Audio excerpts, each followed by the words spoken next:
Welcome to USA Global TV and Radio, where our mission is to provide education, entertainment, hope, and inspiration.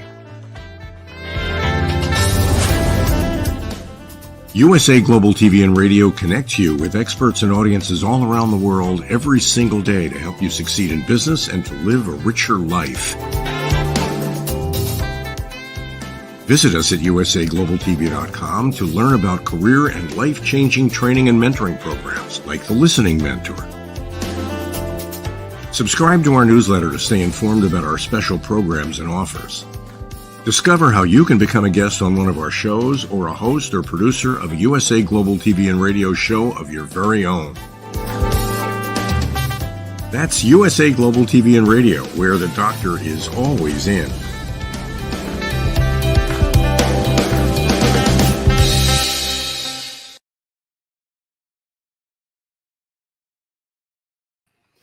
Howdy, all y'all. Now, why did I use the term all y'all? Because here in Texas, y'all is used for a number of things. It means you plural, but there are some times when you have plural of y'all, and that's all y'all. So I'm saying, I want y'all to go over there and do that. I want y'all to go over there and do that. And I want y'all to go over there and do that. And I want all of y'all to show back up here at 3 o'clock. So today, howdy, all y'all. And welcome to the USA Global TV Radio Network, and particular to my show today, Red O'Laughlin, Talking Heads, where we begin with awareness. We kind of put our toe into education periodically. And the whole purpose is to provide awareness to a level that you want to know more, and you have enough information on some aspect of health or wellness that you can, in fact, take to your doctor and say, hey, doc, what about this? And that is a major step forward in being able to take care of yourself. And get my slides loaded up here for whatever. There we go. As a disclaimer, I talk on health and wellness a lot, but I am not a doctor, never worked in the pharmaceutical industry. I'm a researcher. I research the human body at the cellular level, chemically speaking. I look for cause and effect relationships. Treat a cause, fix a problem. Treat a symptom, and you'll always be treating symptoms. Now, sometimes we never know what the cause is, and we have to treat symptoms. But if we know what the cause is, why not treat it? Now, my particular entry into this arena was something that started many, many years ago. In fact, over 50 years ago, actually. I was a sophomore in high school. I took chemistry, and I fell in love with it. I decided it was going to be my major in college, and it was. Got my degree in it. However, a couple of weeks later, I got an invitation to Vietnam. That kind of changed my whole focus on what I wanted to do in life. And it wasn't until literally about a decade ago, my wife came down with breast cancer, and in the process of trying to help her, I was able to rediscover my love of chemistry. And that came about by the fact that her side effects were not good, and whatever I could do to help, well, that's interesting. Do a little bit more research. Okay, let's try this. And so we did a bunch of different things, and they worked. And all of a sudden, I ended up in a new field, a new focus in life, and that is finding out what causes things to happen, particularly in the area of health and wellness. And in my particular case, since I'll be 77 years of age here in the not too distant future, I wanted something that's going to help me in my longevity, my lifespan, and my overall health. And so that's kind of how I got involved in this.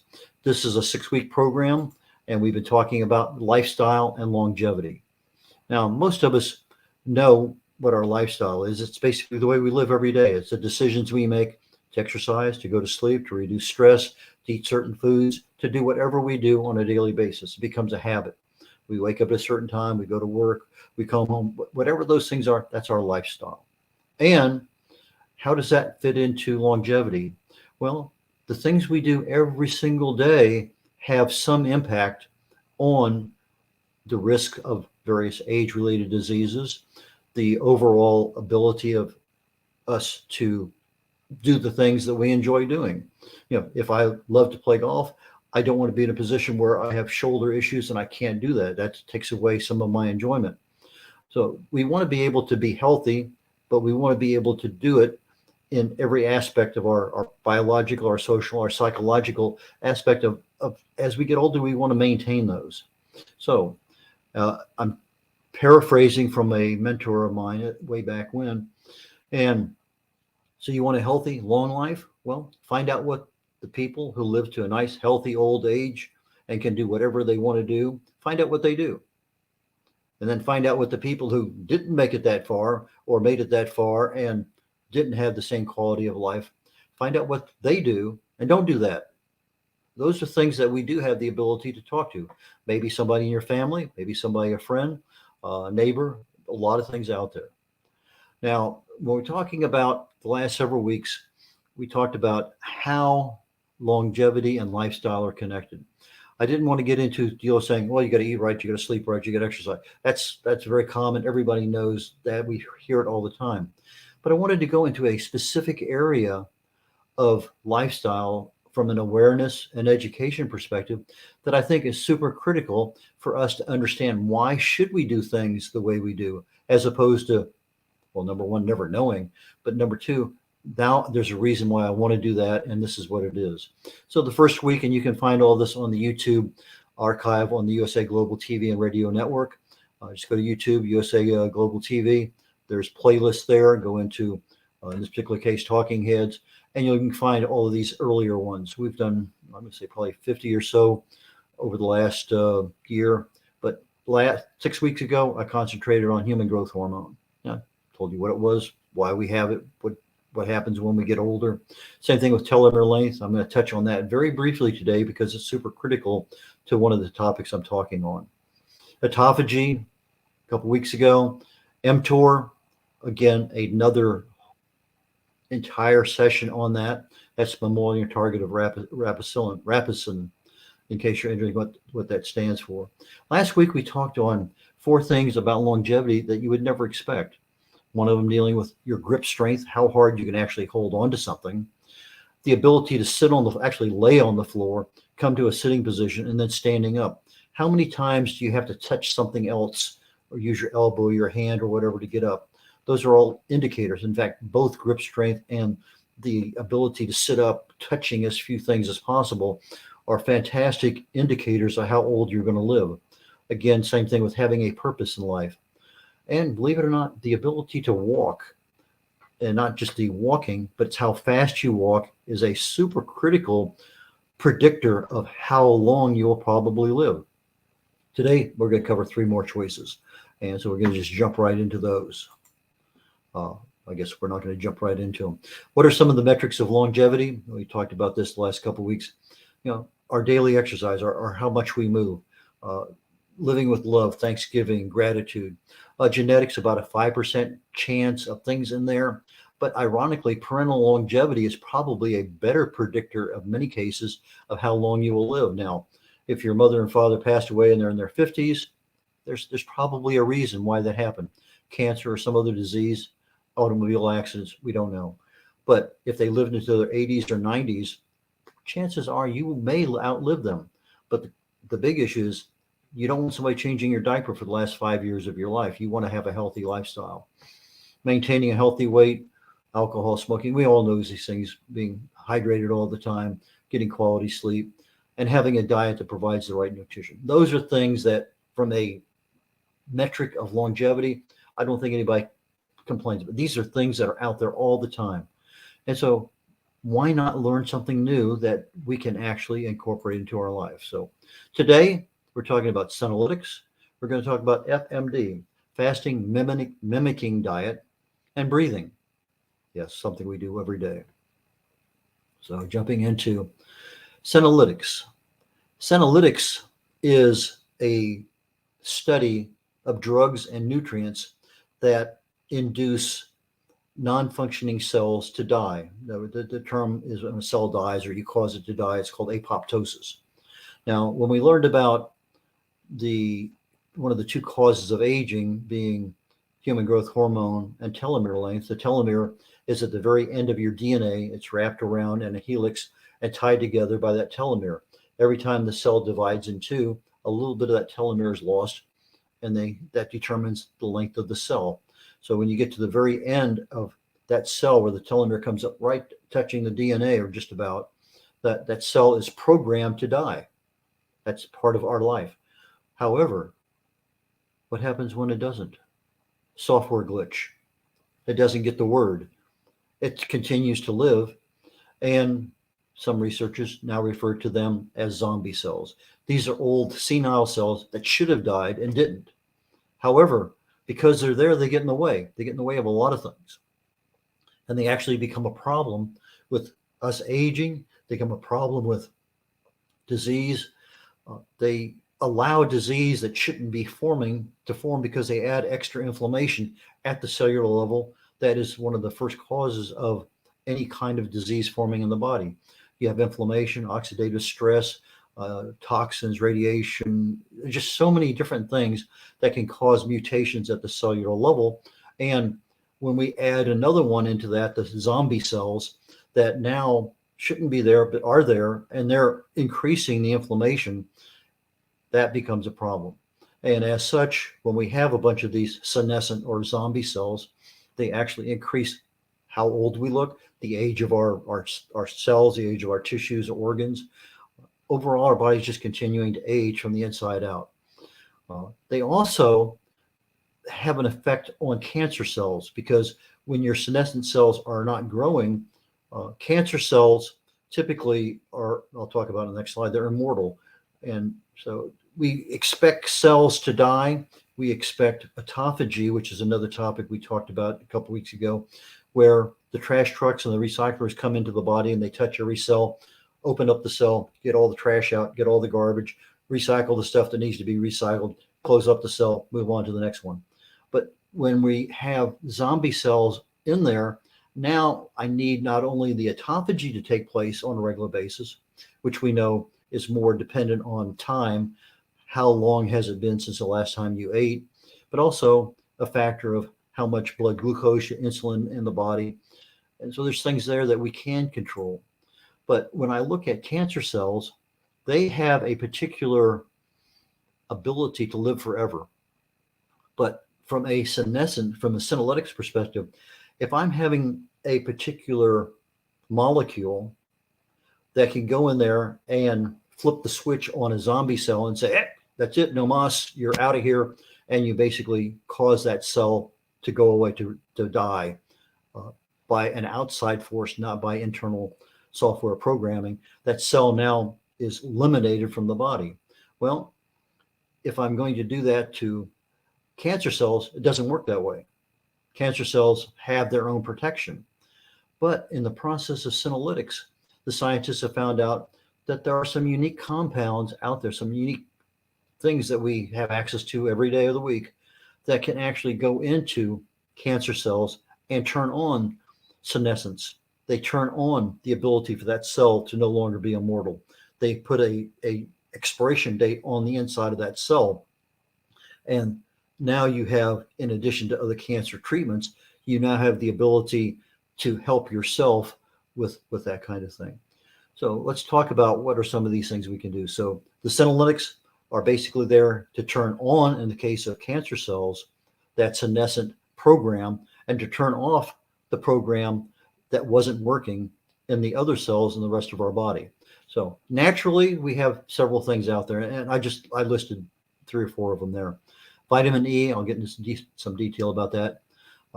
Quercetin, fisetin, catechins, and trust me, there's many more. If you just do a Google search for natural senolytic nutrients, you'll find curcumin, you'll find all sorts of other things out there. And we could spend literally almost an entire session on that, but let's just talk about a couple here today. They do have some drugs, dasatinamide, the nab-toclax, and this particular one, 17-DMAG, has over 45 letters in it, and I figured it wasn't worth explaining what that is, but it is a drug they're working on, and there's some other ones in their 17D series that probably are going to work, but like with any prescription drug, we have a problem with side effects. And even with some natural solutions, there's some problems with side effects. So let's just get into senescent cells. As we said earlier, they're supposed to die at the end of life. That's determined by the telomere length. When the telomere erodes away and it's no longer functional, the cells are supposed to die. However, they don't. Not in all of them. These are zombies. These are renegade cells that are out there, and they're not a whole lot of them, but over time, because they don't die, they accumulate. So our bodies, just as in autophagy, we need to go through and clean up the cells from the trash and the garbage and do some recycling.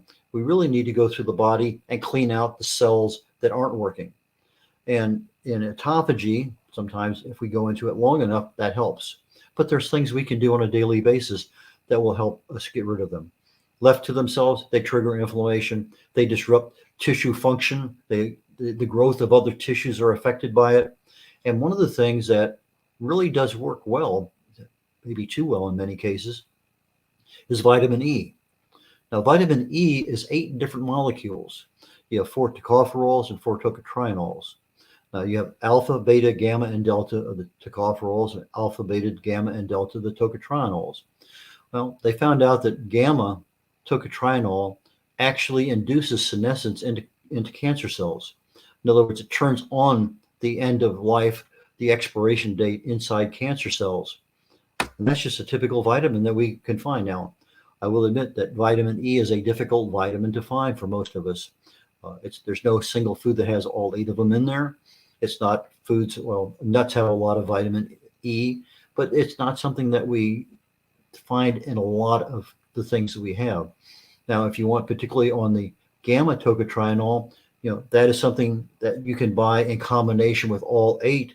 Go to the store or go into Google, and type in mixed tocopherols, mixed tocotrienols, and you can buy pills that have all 8 of them in there.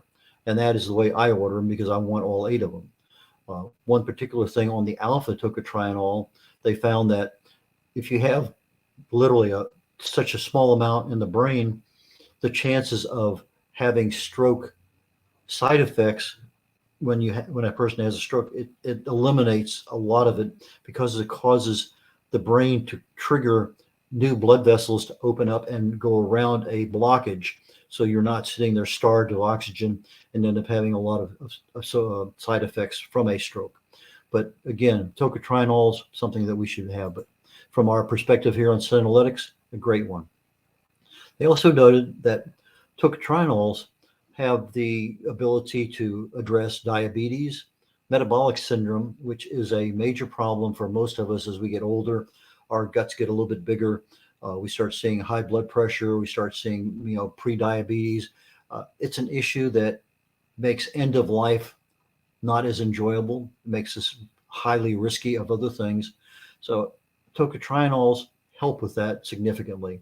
And they also help the brain with neurodegeneration. We cut down the ability of things to stop our neurons from functioning properly. So tocotrienols, go out and find some and take it as part of your normal diet. Now, vitamin E is not something that generally has a problem, any side effects. Some of these other ones do, but from the vitamin E research that I've done, does not appear to be a problem. But if you're going to do it and you're on any prescription medicine, do not just start taking something just because you saw it on YouTube, you heard it out on the USA Global TV and radio network. Talk to your doctor first. Say, hey, doctor, I want to take these mixed tocopherols and mixed tocotrienols. It's vitamin E. Do you think that's going to be a problem? And then also, if you're taking a prescription medicine, maybe the better person to talk to is your pharmacist, because they have a whole lot more understanding of what your prescription drugs do and what interferes with that. But quercetin is a plant flavonoid. It's found in many plants and fruits, generally under the category of a polyphenol. In the case of quercetin, it has super antioxidant properties. It's going out there and it's neutralizing not only the inflammation, but the oxidation that's at the cellular level. Many fruits and vegetables have it. Now, the particular case with quercetin is that if you are pregnant, you're nursing, or you have a kidney disease, levels of quercetin that are higher than normal can interfere with both. And again, this is one of those ones you say, hey, doc, whatever the situation is, can I take this? Or talk to your pharmacist. But if you on any kind of kidney dialysis, kidney issues at all, probably not a wise thing to do. Quercetin stimulates the immune system, very powerful antiviral. In fact, it was found to be effective. Again, I may be heresy in this one, but a lot of good came from using quercetin and during COVID in order to prevent and treat. A lot of good information out there on that. When we have let's say I have a mosquito bite or I have some other thing in the body and I get a little swelling, a little itch, a little rash, it's a histamine reaction in the body. Well, quercetin is a natural histamine relaxer. Now, if I get a mosquito bite on my hand or arm and it's itching like crazy and you need something right now, super hot water or super cold water, just run your hand under the sink, and it's as hot as water as you can stand it, wherever that bite is at, if you can get it under the sink. That stops that histamine reaction under the skin. That's one that I use, hot or cold. Put an ice cube on it, and in a couple of minutes with an ice cube, things disappear.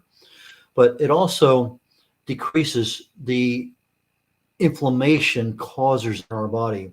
Cytokines, leukotrienes, interleukin, IL-4 in particular. When you're taking quercetin, it has a tendency to downplay, decrease, reduce the level of these factors that cause inflammation to increase. And with quercetin, they found that because of what it does and how effective it does, particularly when you're looking at cancer, that they may even be using quercetin in combo with cancer drugs. Something that is, again, if you're in a situation taking cancer drugs, you might want to talk to your doctor about it and say, hey, is this something that we can use in combination with that? Now, Fisedin is another one. I've written about it extensively with regard to Alzheimer's. It's a very powerful senolytic. In fact, if you look up most powerful natural senolytic, Fisedin will come up to the top of the list almost every single time. It's like a quercetin. It's a plant flavonoid. It's a polyphenol. It's found in strawberries, apples. It's found in a lot of things, but it's extremely powerful, much more so than people would think. Reduces the neurodegeneration in the body. It makes our brains function better. GHS is a abbreviation for glutathione. It's the antioxidant that makes everything else in the body happen. So if we're looking at what can I do to build up my glutathione, Fisedin is one that's there. Fisedin also works right there at the cellular level. Your mitochondria in your cells are where all the energy comes from for your body to operate. So when you're taking Fisedin, it helps that mitochondrial function. When you look at pain and inflammation, you have cyclooxygenase 1 and 2, COX 1 and 2. You also have this thing called 5-lipoxygenase or 5-LOX. Those are the beginning levels of pain and inflammation traveling throughout the body. Now with COX-2, when you have some kind of trauma, the COX-2 gets activated, it activates the 5-LOX, and then a whole series of things happen downstream. So if you can find something that inhibits that from happening, and we've talked about it on pain control portion of this several months back, that COX-2 could be inhibited by a couple different things. And so if you can inhibit it from starting, then you eliminate a lot of inflammation, pain, swelling, lots of things associated with pain. Now, even though Fisedin and quercetin have similar polyphenol properties, Fisedin at least has no studies out that says it creates kidney issues. It slows the aging process. It's something that if you're looking for a good, and again, most of these things can be bought on Google, on Amazon, look for something that's not going to create a problem. Catechins is another senolytic. It's another plant flavonoid, a polyphenol. It's something that is found, we think of it most in green tea, but there are a lot of different catechins in green tea. The one of the best well-known one is the EGCG, epigallocatechin gallate, is the EGCG in green tea. Works wonderfully in the brain, passes through the blood-brain barrier, super powerful antioxidant. It's used also just like quercetin in various kinds of cancer treatments. I've talked about it a lot with how it affects the brain. One of the causes of Alzheimer's is the beta amyloid protein, and in the presence of EGCG, it changes the molecular structure such that it has difficulty interfering with the neuron process in the brain. EGCG is used for cardiovascular health. It helps some people with weight loss. But with all of these things, it's not so much what it is, it's the bioavailability to a degree, but more importantly, it's how much actually gets absorbed at the cellular level. Now, if I'm looking at catechins, I'm looking at quercetin, I'm looking at resveratrol, curcumin, a number of these things, they all have difficulty with bioavailability.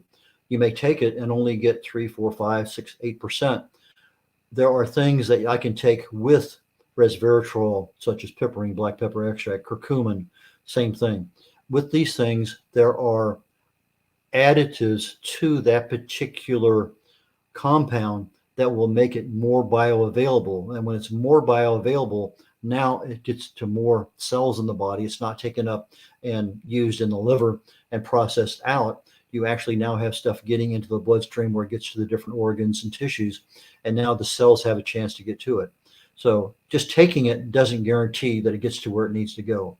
So it's one of those ones that if you're looking at a particular one, look at bioavailability and see, is there something out there? Obviously, it's going to cost more money, just like ubiquinone is CoQ10.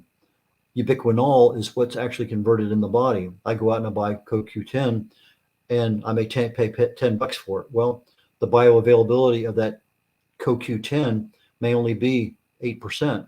But if I buy the ubiquinol, it's going to be around 30%, but it's also 3 times more expensive. You know, it's part of our life. FMD, fasting mimicking diet, something that was developed by Dr. Walter Longo.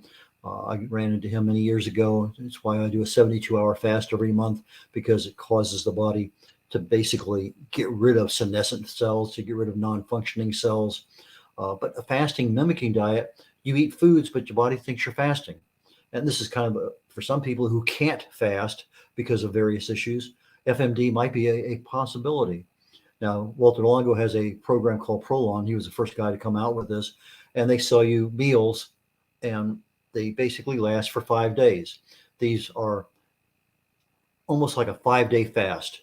They're low calorie, low protein, low sugar, moderate carb, moderate fat.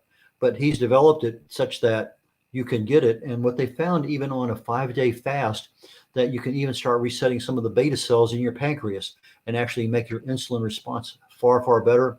And in laboratory animals, they've actually had the success of stimulating enough beta cells that they can correct type 1 diabetes and type 2 diabetes in laboratory animals. So something nice to know. Now, FMD, it's a calorie restrictive diet. It's basically 30 to 50%. Most of the time when you hear about a restricted calorie diet, it's 30%.